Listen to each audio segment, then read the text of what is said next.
Graça e paz, igreja. Tem uma pegadinha aqui que me dá um dia da ceia. 15 minutos para pregar, gente. Orem por mim.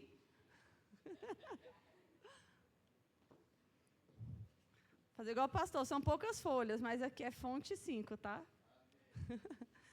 Amém. Todo mundo aqui sabe que o pastor de vocês gosta de ler? E que incentiva a ler? Pois é. Ele me fez um desafio, me entregou um livro. O nome do livro é Obstinado Amor de Deus. Quem já leu?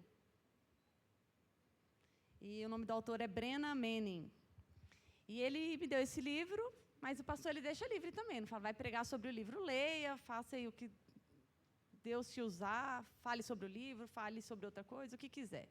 Enfim, eu fui ler o livro. O livro é maravilhoso, são poucas páginas, dá para ler assim. Eu li uma semana enrolando, tá? Mas você lê pouco tempo. E eu não vou fazer uma resenha sobre o livro. Eu retirei algumas coisas do livro, não farei uma resenha porque é um livro simples, mas muito profundo. Dá para tirar muitas lições do livro. E eu não consigo, eu tenho dificuldade de captar assim, tudo que um autor quer dizer e falhar em repassar. Então, assim, não é um resumo, não é uma resenha, mas vou tentar trazer aqui o que o Espírito Santo trouxer, a palavra de Deus, e com muitas citações do autor, sim, e naquilo que ele ministrou na minha vida e que eu creio que é palavra de Deus para hoje, para nós. Amém? E aí eu vou começar com o texto, 1 João 3:1, que diz assim: vejam como é grande o amor que o Pai nos concedeu, que fôssemos chamados filhos de Deus, o que de fato somos. E aí, iniciando sobre esse amor de Deus, né? O amor de Deus, o obstinado amor de Deus, ele é muitas coisas. Ele é muito amplo, ele é muito vasto, enfim. Só que ele é o amor que nos sustenta. Tem uma frase de um escritor britânico chamado William Webb People, que fala assim: não tente segurar a mão de Deus, deixe que Ele segure a sua. Deixe que Ele cuide do segurar, enquanto você se concentra no confiar. Então, a primeira coisa que a gente precisa entender nesse amor que nos sustenta é que Ele nos sustenta. Não é nosso esforço que nos sustenta. Às vezes a gente quer controlar a nossa vida espiritual buscando segurança no nosso empenho, buscando segurança naquilo que a gente faz, naquilo que a gente demonstra, na aparência, no tanto que a gente se dedica à palavra de Deus, à obra do Senhor, à igreja, quantos jejuns a gente faz. Mas não é nisso que tem que estar a nossa segurança, amém? E hoje em dia muito mais, porque hoje tem aqueles que buscam a segurança nisso, com foco talvez até em Deus, na vontade de Deus, mas se esforçando para ter essa segurança. E hoje isso está muito pior, porque hoje a gente o mundo nos coage muito a viver de aparência. Né? Um exemplo disso é a rede social, a gente está sempre falando disso, mas é isso. E aí a gente quer aparecer. E a gente quer aparecer para o mundo, a gente se perde porque é uma linha, é muito limiar, sabe? Essa divisão assim, entre aquilo que a gente quer parecer para Deus, aquilo que a gente quer parecer para o mundo, aquilo que a gente quer se convencer que a gente é. E isso tudo se mistura e a gente se perde. Então, assim, não devemos colocar a nossa confiança no que a gente faz. E se a gente tira essa confiança disso, a gente já consegue a não viver de aparência. Porque, assim, Deus está vendo tudo, o que importa que os outros pensem, né? Mas a gente passa a confiar em Deus. E essa palavra que eu li de 1 João fala justamente isso, assim, que a gente não precisa provar nada. Ele fala, veja como é grande o amor que o Pai nos concedeu, que fôssemos chamados filhos de Deus, o que de fato somos. Não tem nenhum tipo de pré-requisito. Olha o amor que Ele deu, Ele já deu. É graça, amém? Então a gente não precisa fazer algo para receber esse amor, para merecer esse amor. Ele deu e é neste amor que a gente precisa confiar. O pastor está falando disso, que Deus, a gente precisa entender que Deus é apaixonado por nós. Esse livro que fala, né, o obstinado amor de Deus, fala que esse amor, ele é grande, ele é infinito, ele é um amor ágape, ele é um amor incondicional e ele é um amor obstinado. É um amor que não desiste. Deus não desiste de nós. A palavra dele não volta atrás, ele não desiste. Até o último momento ele não desiste. Amém? E falando essa questão de aparência que eu falei sobre isso, a gente tem que abrir mão, primeiramente, de confiar nessa aparência, nisso tudo que a gente é, e focar naquilo que a gente é, no que a gente quer parecer ser, e focar naquilo que a gente é. Então, o primeiro ponto é focar naquilo que a gente é. E nós somos, segundo essa palavra, o quê? Filhos de Deus. Também já falamos sobre muito, até eu acho que já ministrei sobre isso aqui, Lohane já, pastor já, que eu lembro falando sobre a identidade. Alguns anos atrás focava-se tanto em pregar sobre identidade. E essa identidade de filhos de Deus, mas o que é ser filhos de Deus? E isso tem se perdido. E a primeira coisa que a gente tem que entender é que essa vida de aparência, ela embaça a nossa identidade de filhos de Deus. Porque o que acontece?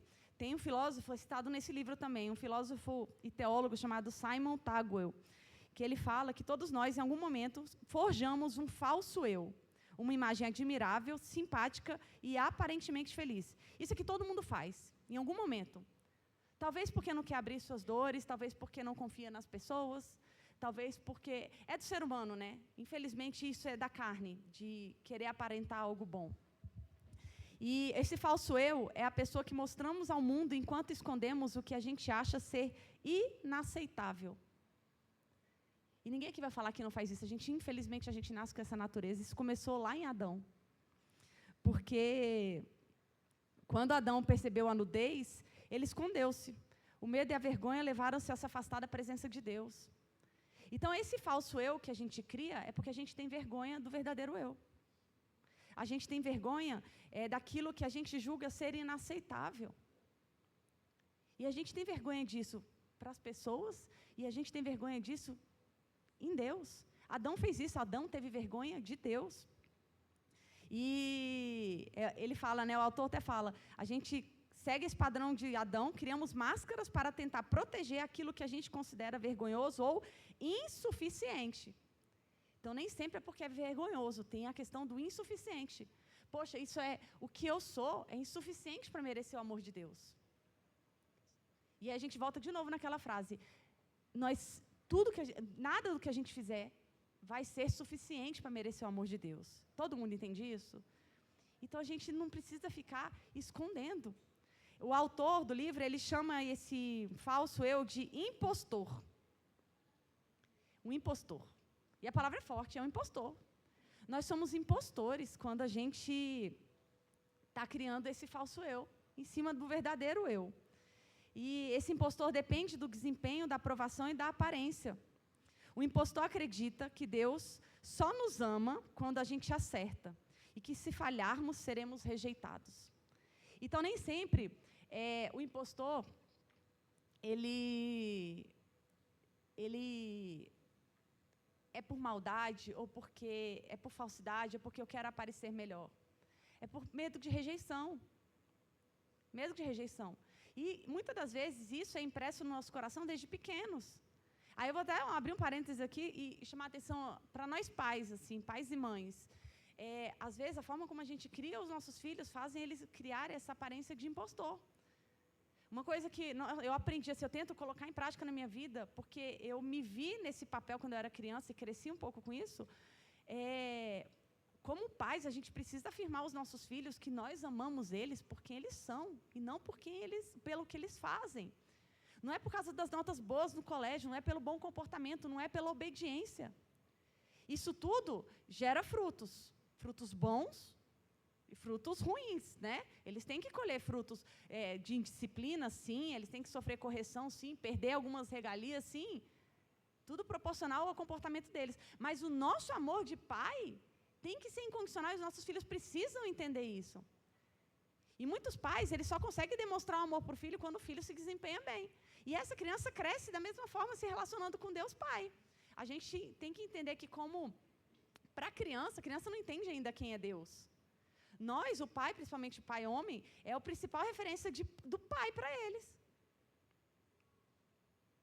É a primeira referência de cuidado, de paternidade, de autoridade, de proteção, de provisão. Então, se eles acham que eles precisam fazer coisas para conquistar o nosso amor, vão crescer adultos que acham que precisam fazer coisas para conquistar o amor de Deus. E eu falo isso porque, como pais, mas também para a gente olhar para a criança que nós fomos. Será que fomos criados dessa forma? Será que temos essa ferida de tentamos durante a nossa infância conquistar o amor dos nossos pais e a gente está fazendo o mesmo hoje com Deus?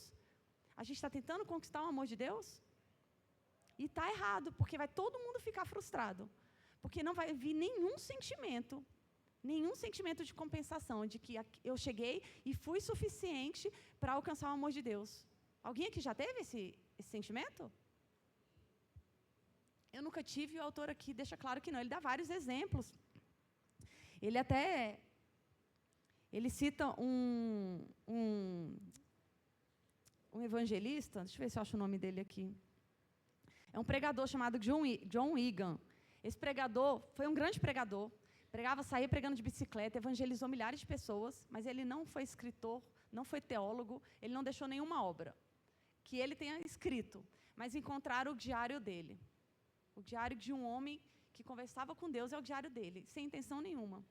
E o diário de um grande homem de Deus. E uma das passagens desse diário diz que ele escreveu que ele se via como um servo indigno, incapaz de ser usado por Deus. E aí um dia ele recebeu um conselho de uma pessoa que ele confiava muito, né? Era uma autoridade espiritual para ele. E esse conselho dizia: faça do amor de Deus o seu valor pessoal. Defina-se radicalmente como alguém amado por Deus. Amém? E foi nesse momento, quando ele se definiu dessa forma, que ele foi quem ele foi. Que ele pregou para multidões, que ele foi e fez. Porque nós somos indignos. E se a gente ficar olhando para isso e ficar sofrendo essa mazela de quem nós somos, nós vamos sempre nos achar indignos e vamos ficar sofrendo e não vamos olhar para quem a gente tem que olhar, para o principal. É o amor de Deus o nosso valor pessoal. O livro, assim, acho que o resumo, se eu fosse fazer um resumo do livro todinho, é isso. Faça de você o amor de Deus. Né? A gente precisa tirar o foco da gente e olhar para Deus. Essa é a essência da vida cristã, definir-se não só por conquistas, não pela imagem, mas pelo amor que recebemos. O impostor, ele se alimenta da admiração das pessoas. Ele se alimenta daquela admiração que ele acha que está ganhando de Deus. Porque o impostor, gente, quando a gente cria esse impostor, esse falso eu, ele nos cega. Ele nos cega a ponto de nós esquecermos quem verdadeiramente nós somos. E ele chega, sabe aquele orgulho espiritual? A pessoa realmente chega a acreditar que Deus está se orgulhando dele. E o impostor se alimenta disso, dessa afirmação. O verdadeiro eu se alimenta da graça de Deus. Amém? É a graça de Deus que nos basta. É a graça de Deus que tem que ser o nosso alimento. Amém?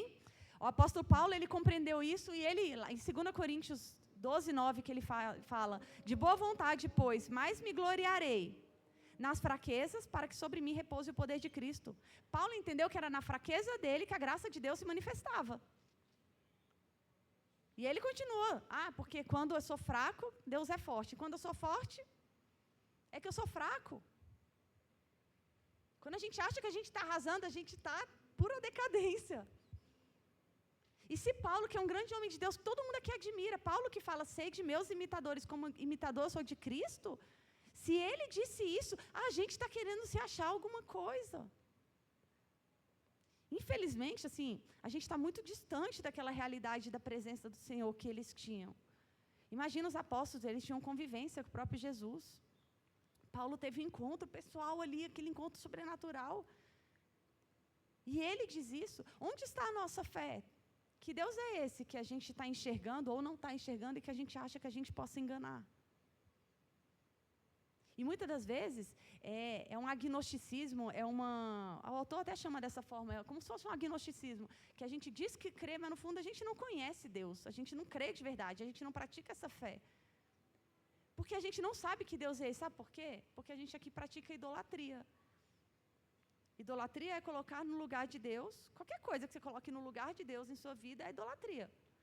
E quando a gente se satisfaz no nosso desempenho, no nosso impostor, quando a gente acha que está tudo bem, porque o nosso impostor está satisfazendo, está agradando todo mundo e a gente acha que está agradando a Deus, a gente colocou esse falso eu no lugar de Deus.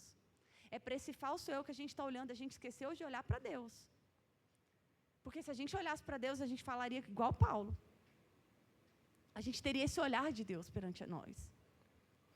E Santo Agostinho, ele tem uma frase que diz assim: só pode haver 2 amores fundamentais. O amor a Deus, numa negligência do meu eu, ou o amor do eu, numa negligência de Deus. É pesado.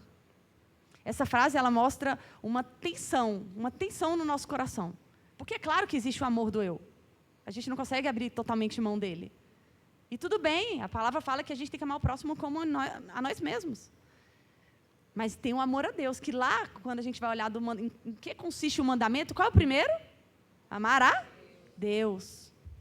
De todo o coração, de toda a alma, com toda a força, né? De amar com tudo que nós somos.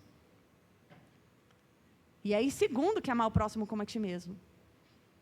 Então, a gente não pode fazer o nosso amor tomar esse lugar do... Não, como viu a frase de Santo Agostinho, que eu concordo, sempre vai... Um amor demais vai negligenciar o outro. Então, quando a gente foca nesse amor de Deus... O pastor falou isso aqui na semana passada, que a gente precisa olhar para Deus e ser como Ele. A gente precisa ser como Jesus. Então, quando eu falo aqui que a gente precisa assumir essa identidade, a identidade de filhos de Deus, e que a graça dele que nos basta, o nosso amor principal tem que ser o amor a Ele, isso não se basta por aí. Isso nos impulsiona a um caminhar. E aí a gente olha, pô, então tá, eu assumo agora. Porque é muito bonito falar essas pregações de identidade. Eu sou filho de Deus. Quantos filhos de Deus estão por aí falando que Deus sonda o coração? Deus sonda o coração. Ai, que bom isso que você está me falando aí, eu não adianta fazer nada, eu não preciso fazer nada. Tem um monte de crente liberto por aí, todo mundo que conhece, que se libertou das amarras da religiosidade, que se libertou das exigências, que se libertou do alto desempenho, que entendeu que eu não preciso desempenhar nada para merecer o amor de Deus, e Deus me ama, e Deus sonda o meu coração, e pronto. E segue a vida, curtindo tudo que o diabo tem a oferecer. Alguém conhece alguém assim? Ou só eu conheço? A Bíblia fala, não usar da liberdade para dar ocasião à carne. E sabe o que é o pior quando eu escuto isso? Eu olho para mim. Quantas pessoas, essas pessoas são muito boas. Gente, não importa o que eu faço, não importa a roupa que eu visto, não importa as palavras que eu falo, não importa o que eu como, o que eu bebo, não importa nada do que eu faço, não importa com quantos eu deito, não importa. Deus sonda o meu coração. Cara, essa pessoa é muito boa, porque ela está confiante no coração dela. Aquele que a Bíblia fala que é enganoso, desesperadamente corrupto. Corrupto, gente. O nosso coração é pior do que eu não vou falar, para não dar briga aqui, gente. Corrupto. E é nesse coração que a gente está tranquilo. Aí sabe o que eu vejo? E isso doeu no meu coração, na minha vida, quando a gente fala assim, Deus sonda o meu coração, e a gente fica tranquilo. A gente não conhece Deus. Ninguém conhece Deus. Como que quem conhece Deus está tranquilo com isso? Misericórdia. Dá vergonha do nosso coração. Eu tenho vergonha do meu coração. Meu coração é podre, pelo amor de Deus.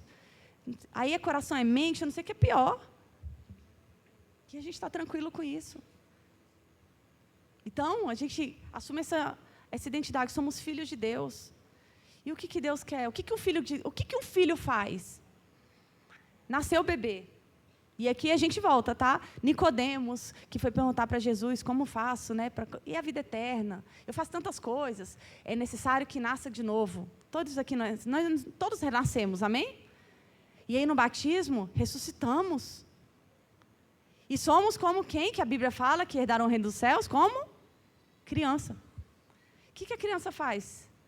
A criança entra nesse descanso do pai. A criança entra nessa dependência do pai. E a criança linda que a gente precisa ser, como filhos de Deus, assumindo essa identidade, a criança imita o pai. E esse é um ponto de partida, a gente precisa imitar o pai. Os filhos refletem o pai. Em 1 João 3,1, ele afirma que nós somos chamados filhos de Deus. Não é metáfora, nós somos filhos de Deus. Amém? Então, a gente precisa conhecer esse pai. Quem é esse pai que agora eu sou filha? Eu preciso conhecer ele, porque eu preciso ter direção, eu preciso saber para onde eu vou. E eu só vou saber se eu olhar para o pai. Por isso que a gente erra procurando um manual, o que eu tenho que fazer? Eu tenho que falar como? Gente, esquece tudo isso, Deus vai te ensinar. Olhe para o Pai, é tão simples, olhe para Ele. E a gente vai saber para onde a gente tem que ir, quem e como devemos ser. O impostor nos engana, o impostor fica olhando a afirmação, olha os critérios da igreja, o impostor olha os critérios da mídia, olha o que as pessoas estão pedindo, o que os meus pais querem, o que meu namorado, meu marido. O impostor está procurando agradar tanto, o impostor se perde. Porque no fundo ele não agrada ninguém. É olhar para Deus. Em Lucas 6,35, diz que Deus é bondoso até para os ingratos e maus. E isso é o que o Pai faz. E isso é que, como filhos, nós devemos ser. Quando eu falo, quando eu fui lendo o livro, e aí falei, poxa, eu até comentei com o Dudu lá em casa, falei assim, olha, eu não estou gostando desse livro, eu vou ter uma conversa com o pastor. Porque eu fui lendo e falei assim, eu estou achando esse livro muito, como é que fala? Good vibes, né?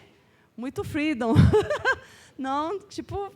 E aí? Está falando só que eu tenho que confiar no amor de Deus, Ele me aceita como sou, quem eu sou, eu tenho que deixar de ser impostor. E aí, beleza, Ele me aceita como sou, e esse amor é desse jeito? Sim, o amor de Deus é dessa forma. Ele aceita, Ele fala para a gente ir a Ele, Ele fala, vinde como estais. Mas Ele não diz que a gente vai permanecer como a gente é. A gente só tem que entender que o resto Ele faz, amém? Mas tem um direcionamento, como filhos de Deus e renascidos, o velho homem fica, há algo a ser feito. Então, infelizmente, não é essa vida louca que o pessoal acha que é. E aí, Lucas dá esse exemplo aqui, Deus é bondoso para com os ingratos e maus. Ser filho do Altíssimo é viver de maneira parecida com Ele, praticando bondade, compaixão e misericórdia. Sabe o impostor? Esse impostor que eu falei, que algum dia na vida a gente foi, e talvez aqui muitos sejam ainda, e eu me coloco nesse papel, doeu no meu coração ver essa palavra, porque o impostor, ele era chamado lá na Bíblia, por Jesus, de fariseu. A gente às vezes lê e fala, meu Deus, esses fariseus, vai tudo para o inferno. E o que a gente está fazendo? Sabe o que os fariseus faziam? Os fariseus seguiam a lei, à risca. Eles tinham uma aparência linda, maravilhosa, aparência santa. Eles seguiam Gente, até o jeito de usar o banheiro tem na lei. O jeito de comer, o jeito de falar, tudo tem na lei. E eles seguiam risca a risca, tinham aquela aparência santa do Filho de Deus. Mas eles eram chamados por Jesus de sepulcro caiado. Que é bonito por fora e podre por dentro. Quando você vai ler na Bíblia, Jesus era misericordioso com as prostitutas, com adúlteros. Ele tinha misericórdia dos pecadores. Ele se assentava com eles. Mas com o fariseu, ele não tinha paciência. Porque Jesus, ele se importa com coração humilde. Quando a gente fala humilde, é quando a gente abre mão do impostor e a gente mostra para ele quem é. Por que a mulher samaritana? Jesus conhecia a mulher samaritana. Quando ele pergunta, quem é seu marido? Eu não tenho marido. Ele sabe, ele fala, é verdade, já teve vários, esse que você está não é. Ele sabe, mas ele quer que a gente mostre para ele. Amém? Quando Deus chamou Adão, quando ele fala assim, Adão, onde você está? Vocês acham que Deus não sabia onde Adão estava? É claro que ele sabia. Ele não estava falando fisicamente onde Adão estava, não. Ele estava perguntando onde estava o filho dele. Onde está você, Adão, o meu filho, aquele que eu conheço? E não mais esse agora que quer se cobrir de vergonha, porque pecou e porque não assume, a não ser que eu revele o seu pecado. E é desses que Deus se agrada, dos que se abrem como a mulher samaritana, e não dos que se escondem. Adão teve o preço dele, saiu, foi mandado embora ali do jardim. A mulher samaritana foi recebida. Ela abriu o coração dela e Jesus foi falando tudo o que ela queria saber. Ele se revelou para ela, porque ela se revelou para ele. Tem uma frase desse autor, que eu achei... Gente, cadê a frase? Meu Deus. Eu mesmo escrevo e me perco, tá? Olha só, ele fala assim, recusamos ser nosso verdadeiro eu, até mesmo com Deus. E depois nos perguntamos por que nos falta intimidade com Ele. Nossa, eu vi isso aqui, é isso aí. Deus, eu quero intimidade. Eu quero escutar a voz de Deus. Gente, alguém tem intimidade com quem não conhece? Como que a gente quer ter intimidade se a gente chega na presença de Deus? A gente diz que é a presença, mas se a gente está cheio de máscaras.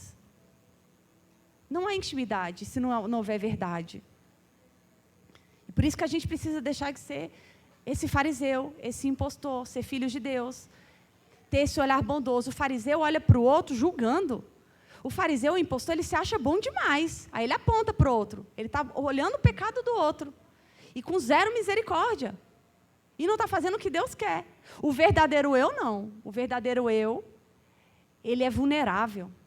O verdadeiro eu entende que sou pecador, entende que necessito da graça de Deus, entende que pelo meu esforço nada posso fazer, nada vai sair de bom, não sou merecedor da graça e do amor de Deus, recebi esse amor e quem sou eu para julgar o próximo? O verdadeiro eu tem misericórdia do próximo. O verdadeiro eu que imita o Pai adquire o olhar de bondade do Pai e olha para o próximo como Jesus olhou para os pecadores, para a mulher adúltera,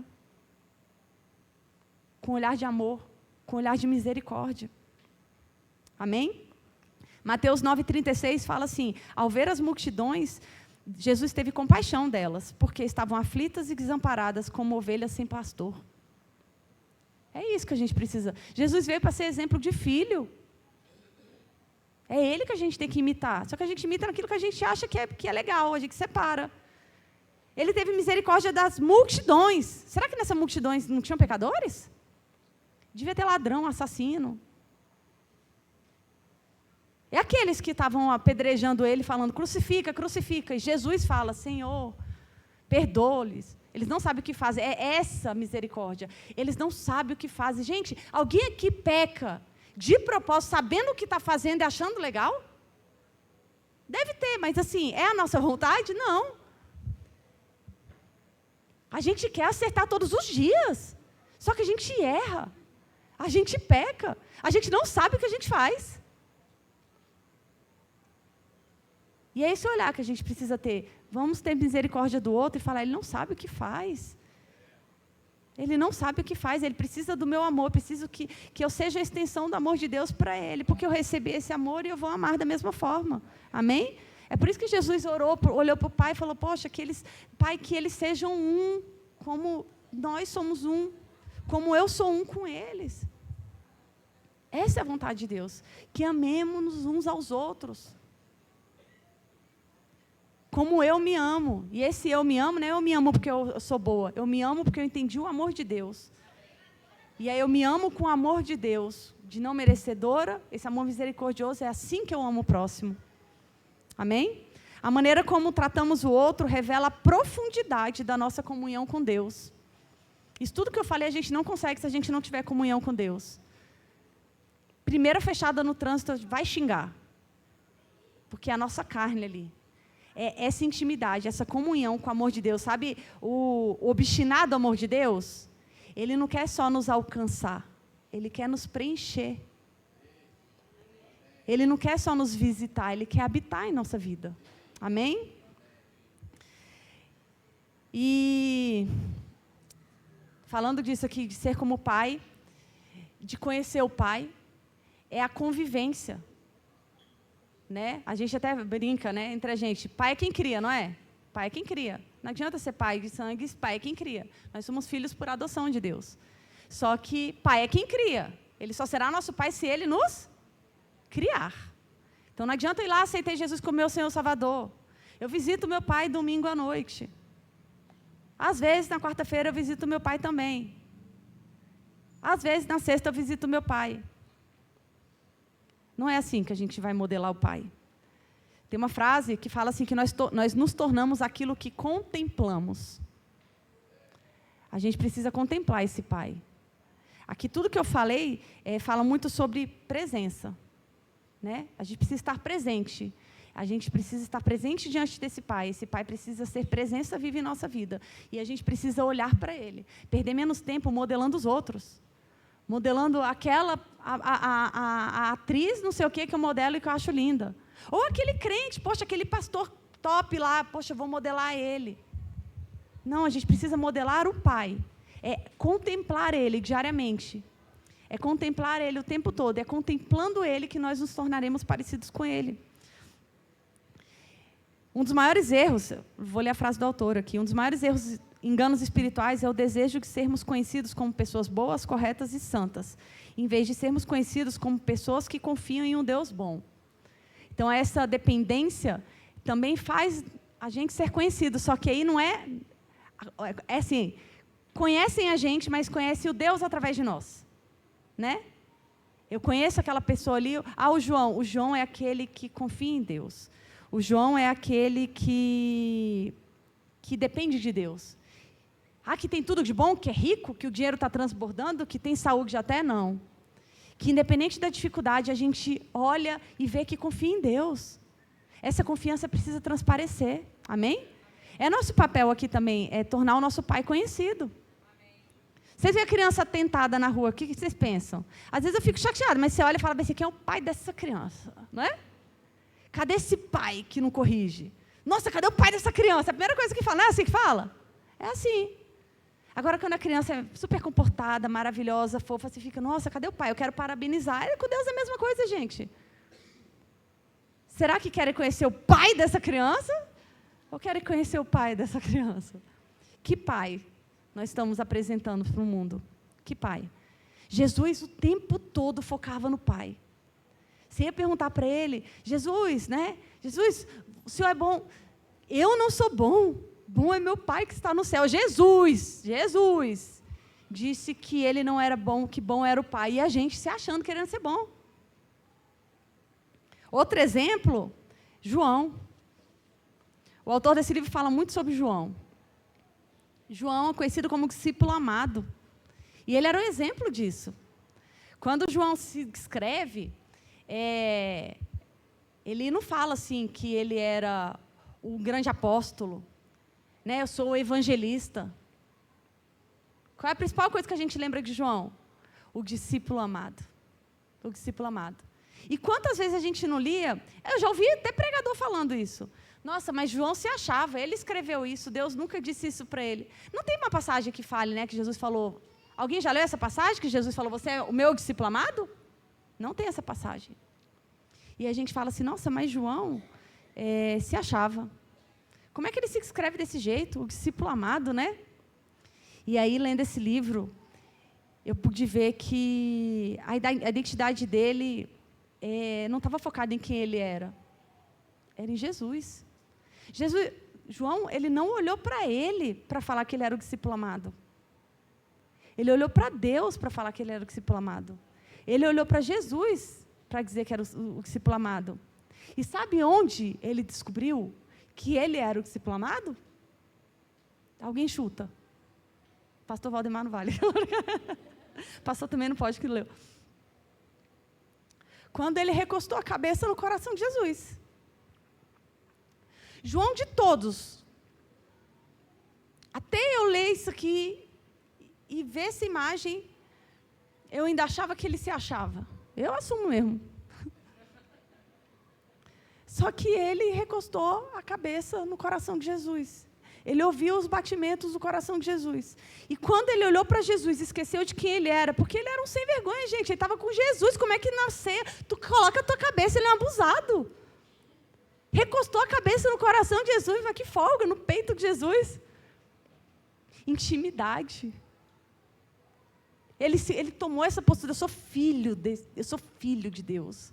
Eu posso fazer isso, eu posso recostar a cabeça aqui. E ele escutou os batimentos, e ninguém mais tirou isso dele. Ali, quando ele olhou para Jesus e tirou o foco dele, ele falou, eu sou o filho amado.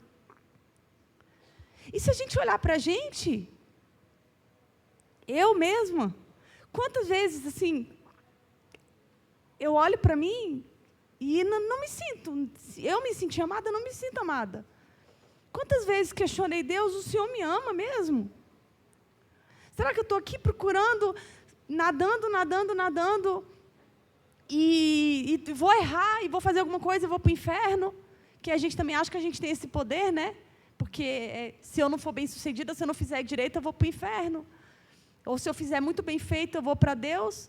Sempre focando na gente, errando e esquecendo de olhar para quem a gente tem que olhar. E é presença.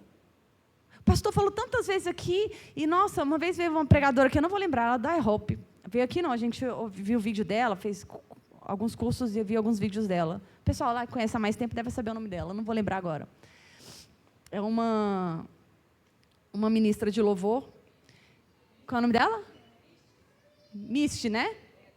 E ela sempre falava, Misty Edwards, ela sempre falou assim, sempre que ela prega, ela fala, leia a Bíblia e sempre que você puder, sublinha onde você vê que é um manifestar do coração de Deus, sentimentos de Deus. E eu falava, mas que viagem dessa mulher. Eu achava legal, achei uma bênção, na verdade, mas eu não sabia fazer isso. Eu falei, mas para quê? Deus é bom e ai, que lindo. E aí, lendo essa palavra, falou muito com isso. A gente olha na palavra, a gente marca, mas a gente precisa sentir o amor de Deus. A gente precisa calar os nossos ouvidos para o que o mundo está dizendo, para o que o falso eu, esse impostor está dizendo, o que os seus pais disseram, o que os outros disseram, não importa o que disseram. Deus, o Todo-Poderoso, maravilhoso, Pai da eternidade, Ele, o que criou todas as coisas, o que criou você. E quando te criou para ser filho dele, está dizendo, você é o meu filho amado. Amém? Só que a gente precisa recostar a cabeça no ombro dele, no peito dele e ouvir o coração de Deus e sentir que Ele nos ama e isso basta. Isso basta. Esse amor que vai nos transformar, é esse amor que vai nos lavar, é esse amor que vai nos purificar. Amém? Então, essa reconciliação, ela vai nos levar a uma fé prática. Como eu falei, é um amor de Deus, é um sentimento, mas ele vai gerar em nós uma forma de viver. É uma forma de viver. Jesus disse que aquele que ouve suas palavras e não as pratica é como quem constrói sobre a areia. Ou seja, a nossa vida, ela não vai terminar simplesmente na aceitação do amor de Deus. O que eu vou fazer com esse amor? O que esse amor vai fazer em mim? Aquela passagem que fala que vai chegar um dia e que uma pessoa as pessoas, eu falo isso porque é o que vai acontecer. Vão chegar diante de Deus, no julgamento, né, no grande dia, e falar assim, Senhor, em teu nome expulsei demônios. Em teu nome curei enfermos. Ele vai falar assim, aparta-te de mim, eu não te conheço. Ele não conhece, é um impostor. Quando eu li isso aqui, eu falei, é isso, é um impostor. Ele não conhecia. Então, a gente pode estar fazendo um monte de coisa em nome de Deus. A gente pode estar, de verdade, gastando a nossa vida à toa, com várias práticas, achando que está fazendo em nome de Deus. Mas se é um impostor, é um impostor. O verdadeiro eu, infelizmente, não vai. Porque Deus sabe. Lá diz que lá no grande dia, Ele tem uma pedrinha com o nome de cada um aqui. Ele sabe o nome de cada um. Ele não quer saber do impostor. Amém? Então, uma grande mensagem que eu recebi desse livro e que senti de passar é que a gente precisa hoje detectar o impostor, porque muitas vezes a gente não, como eu falei, de tanto praticar, de tanto viver, o impostor é como se fosse um espírito. Eu li imaginando, você sabe um espírito obsessor que absorve o nosso verdadeiro eu e a gente não acha mais? O verdadeiro eu fica escondido, oprimido, e sabe qual é o pior? Ferido. E o autor fala que a ferida que não é revelada não pode ser curada. E a gente está perdendo tempo. Ele fala que a noiva precisa amadurecer, a Bíblia, a igreja precisa amadurecer. Nós, como filhos dele, precisamos amadurecer. Só que se a gente esconde o verdadeiro eu e a ferida fica guardada, o médico dos médicos não vai curar aquela ferida que a gente não revela. Amém? Então, hoje é dia de arrependimento, de autoanálise. Quando a gente fala da Santa Ceia, que fala que a gente precisa se avaliar para ser digno, para ver, né? Será que somos dignos de cear? Ninguém é digno de cear. Sabe quem é digno da presença de Deus? Os filhos dele somente. Somente os filhos dele. Então não adianta, eu vou cear. Eu vou olhar para o impostor é muito bom. O impostor diz que ele pode sondar o coração porque o coração do impostor está top, eu vou cear. Você está comendo pão e suco de uva. Quando ele fala que é para a gente se avaliar, é olhar para essa vulnerabilidade, é olhar para nós, olhar para o Filho de Deus Revelar para Ele, porque todos somos pecadores. Confessar os nossos pecados para Ele, porque é Ele que nos perdoa. Olhar para o nosso irmão com olhar de misericórdia e de perdão. Porque se a gente ceia com raiva, com ódio, julgando o irmão, a gente não é digno dessa ceia. Ele repartiu o pão dele, quando ele, o corpo dele, e derramou o sangue dele lá na cruz, para que a gente possa ser um com ele aqui, para que haja essa reconciliação, para que a gente seja conforme a vontade dele, com ele e com os outros. É por isso que, às vezes o pastor fala, vamos trocar o cálice, troque o pão com o seu irmão, porque o pão é repartido. Aqui nós nos tornamos um. Amém? E essa é a autoanálise. Precisa liberar perdão? Libere perdão. Quem somos nós para reter perdão? Se a gente sabe que o nosso verdadeiro eu não era merecedor desse amor todo que eu falei aqui, desse obstinado amor de Deus, que quer nos alcançar. A gente precisa pedir perdão, entregar o impostor, denunciar o impostor nessa noite. Abrir mão do impostor. Porque se a gente acha que a gente está agradando todo mundo, e a gente acha que a gente está enganando Deus, a gente está pecando contra Deus demais. A gente não conhece Deus. E se você não conhece esse Deus, fala, poxa, eu realmente me preocupo mais com o que as pessoas pensam do que Deus verdadeiramente pensa, não tenho esse temor todo, abre seu coração para Ele e fala, Senhor, eu não te conheço, se revela a mim.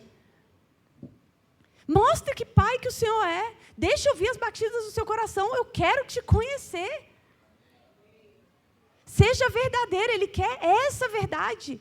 Ele quer essa humildade, Ele quer essa vulnerabilidade. Amém? De filho. Quem é pai aqui sabe. Quando o filho mente para a gente tem vontade de dar um supapo. Não é? Agora deixa o filho chegar com o coração meio e falar, pô pai, quebrei tua caneca preferida, me perdoa. Poxa vida. O nosso coração não aguenta, a gente perdoa. Imagina Deus. Sejamos filhos. Amém? Mas que a partir de hoje, como o pastor falou semana passada, e reforçamos hoje, que a gente passe a buscar a presença de Deus, a contemplar o coração de Deus, a conhecer a vontade desse Pai, para que a gente se conforme com o que Ele é e com o que Ele planejou para nós. Em nome de Jesus. Amém.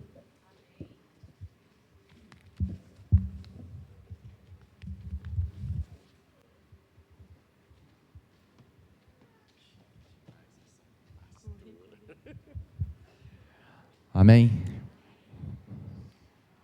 Eu vou ler um trem para vocês.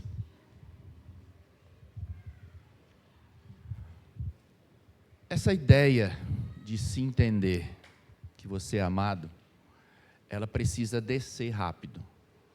Porque isso no coração de Deus, não há dúvida, não há sombra de dúvida de que Ele ama a mim e ama você. O problema é daqui para cima.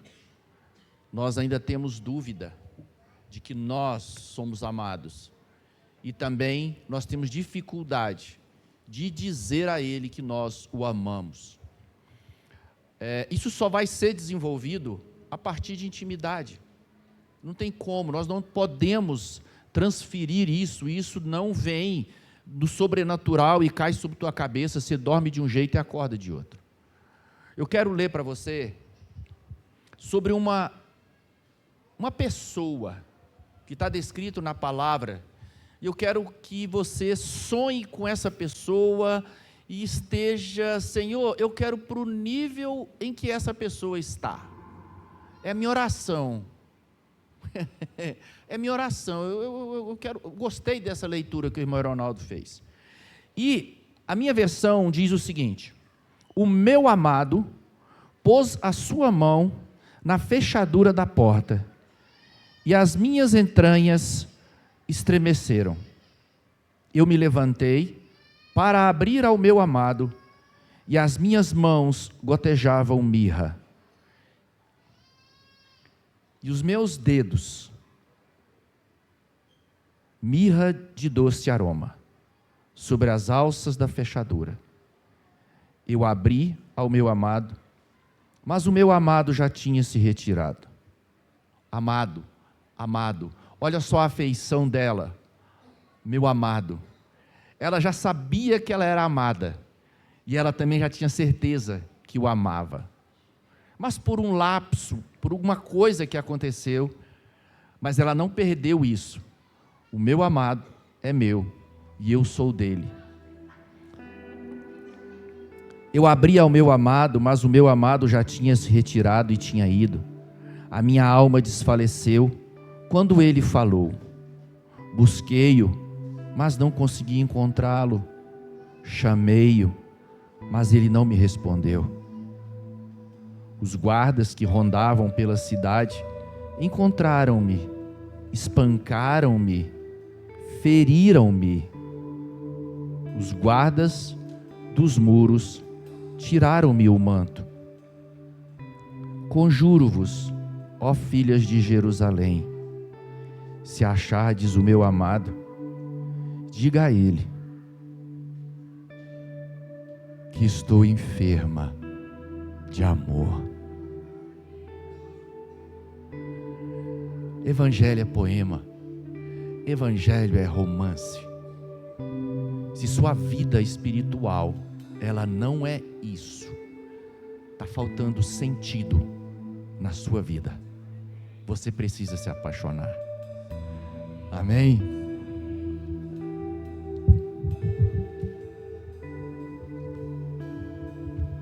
Quero convidar você a ficar de pé. Vamos para a mesa que tem sangue, tem suor, tem lágrimas, tem um corpo que foi moído por amor. O meu amado fez isso por mim. O meu amado me priorizou. Meu amado deixou para mim o alimento espiritual, o qual me sustenta todos os dias. O homem espiritual, ele não se alimenta de pão, de comida natural, ele se alimenta de corpo e sangue, porque o Senhor disse: comei de mim e bebei de mim. Quem tem fome e sede, venha a mim e beba. Quem tem fome, venha a mim e coma. O Senhor preparou um banquete e Ele está disposto aos espirituais. E eu convido você a fazer parte disso. E eu quero ler para você. Eu queria que você estivesse olhando para a sua condição agora. Não, agora não. Eu queria que você atentasse. A ceia, essa mesa, eu não posso vir para ela sem me concentrar nela e sem eu estar atento a ela. Eu estou falando isso aqui e estou observando que tem gente dispersa. Você acredita em mim ou não? Que tem gente que não parou de conversar um com o outro e não está atento à palavra de Deus, a esse memorial. Eu ainda consigo ver pessoas que parece que estão fazendo descaso com a palavra de Deus, não tem reverência. É isso que falta na vida da igreja. Nada se faz, apenas mosquito sobrevoa. Calem-se os céus. A atenção tem que estar voltada para isso. O Senhor está falando. O amado que te ama e que te deseja, e que te procura e te busca, Ele está falando. E parece que nós estamos mercadejando a palavra de Deus. Nós viemos somente para ouvir, isso não tem muito efeito. Eu converso com o irmão do lado e eu não presto atenção, eu não paro. Parou tudo. O Senhor está dizendo, um memorial: eu sacrifiquei o meu filho porque eu te amo. E algo que nós temos que prestar atenção: isso não é religião, isso é intimidade, é pai e filho. Encarecidamente, vamos parar. Ore pela sua alma. Aquieta-se dentro em mim, minha alma. Aquieta minhas pernas, aquieta meus braços, aquieta minha cabeça, aquieta meus olhos. Estamos diante de uma cena do amor que se entregou pela minha vida, para que eu não perecesse no inferno, porque eu já estava predestinado para o inferno.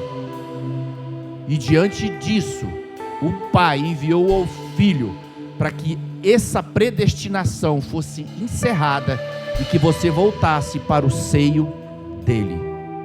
Essa é a cena. Nós estamos diante de um corpo que foi moído, de um sangue que foi derramado. Reverência, reverência. Nós não choramos mais diante da mesa. Nós não vemos que nós pecamos e nós ferimos esse corpo. Que todas as vezes que nós erramos na nossa vida, seja no mês que se passou, nós o ferimos, e nós não reconhecemos, nós não arrependemos diante da mesa. Nós precisamos de reverência e olhar para nós mesmos e dizer: eu sou um pecador, eu sou carente, eu sou necessitado, eu preciso aprender a amar, eu preciso aprender a honrar. Tem dó de mim, tem misericórdia de mim, Senhor.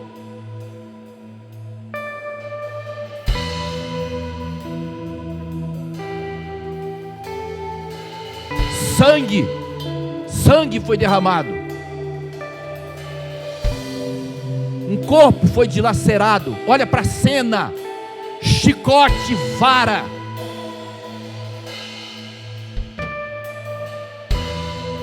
Aquilo era para mim, mas o amor disse: não, eu vou em seu lugar. Reverência, prioridade. Eu tenho que tê-lo como prioridade na minha vida. Pois eu recebi do Senhor o que também vos entreguei, que o Senhor Jesus, na noite em que foi traído, tomou o pão e logo após haver dado graças, o partiu e disse: Jesus, o amor, falando para mim e para você: isto é o meu corpo que é dado por vós. Fazei isto em memória de mim. Do mesmo modo, depois de comer, ele tomou o cálice e declarou: este cálice é a nova aliança no meu sangue. Fazei isto todas as vezes que o beberdes, em memória de mim. Portanto, todas as vezes que comerdes deste pão e beberdes deste cálice, proclamais a morte do Senhor até que ele venha. Por esse motivo, quem comer do pão ou beber do cálice do Senhor indignamente, será culpado de pecar contra o corpo e o sangue do Senhor. Examine, pois, cada um a si próprio, e dessa maneira coma do pão e beba do cálice. Pois quem come e bebe sem ter consciência do corpo do Senhor, come e bebe para a sua própria condenação. Por essa razão, há entre vós muitos fracos e doentes, e vários que dormem.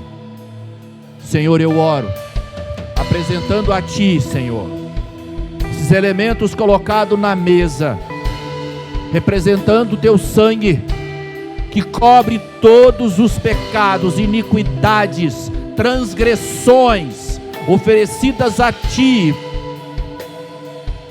a partir da minha vida, e da vida dos seus que estão aqui ao redor dessa mesa, Senhor. Nós consagramos esse elemento, o suco de uva representando o Teu sangue, Senhor, em memorial, aquilo que o Senhor ofereceu, sangue, o selo de uma nova aliança, onde esse casamento vai acontecer, uma aliança de sangue. É algo profundo, e que nós possamos ter consciência disso nesta noite, Senhor, que o Senhor o fez por amor, e o Senhor selou esse dia, e o Senhor irá voltar. Consagramos também o pão, Senhor, que é esse corpo que foi dilacerado, ferido, machucado, Senhor, por causa das nossas transgressões. Aquilo que o Senhor levou sobre si, nos poupou, Senhor, de dores, de enfermidades, de feridas, E nós damos a Ti toda a honra, toda a glória e todo o louvor, Senhor. E consagramos esse elemento, esse pão, representando o Teu corpo, Senhor, ferido ali naquela cruz. E que tudo, Senhor, seja com reverência, seja feito com reverência, em arrependimento, Senhor.